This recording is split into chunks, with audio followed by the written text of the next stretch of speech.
নমস্কার। এই যে মূর্খ ছেলেটাকে আজকে দেখছেন কিভাবে সোশ্যাল মিডিয়ার সামনে এসে গালিগালাজ করছে, আজকে সত্যি এর বাবা মা যদি একে শিক্ষিত করতে পারতো আজকে এ কিন্তু এই ভাষা ব্যবহার করতে পারতো না। আজকে এর থেকে নুচ্চ ভাষায় কিন্তু আমরা গালিগালাজ করতে পারি, কিন্তু আমরা করি না। তার কারণ আমাদের পরিবার আমাদের এইটুকু শিক্ষা দিয়েছে। কিন্তু আজকে একটা পরিবারে যেখানে একজন আর 8টা 10টা 15টা করে ছেলে মেয়ে, তারা তাদের ছেলে মেয়ের নাম পর্যন্ত জানে না। জন্মের পর তারা আল্লাহর নামে ছেড়ে দেয়।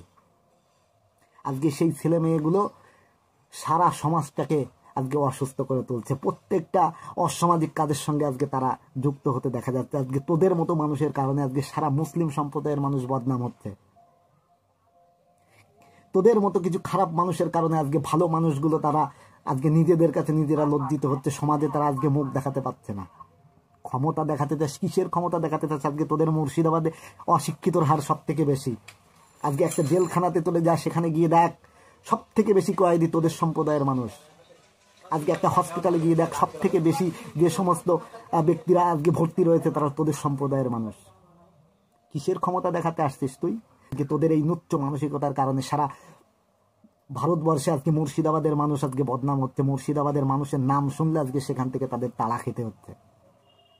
আজকে তোরা যেভাবে বিভিন্ন জায়গায় পরিযায়ী শ্রমিকের কাজকর্ম করিস, আজকে সেখান থেকে তোরা লাথি খাচ্ছিস তোদের এই নুচ্চ মানসিকতার কারণে।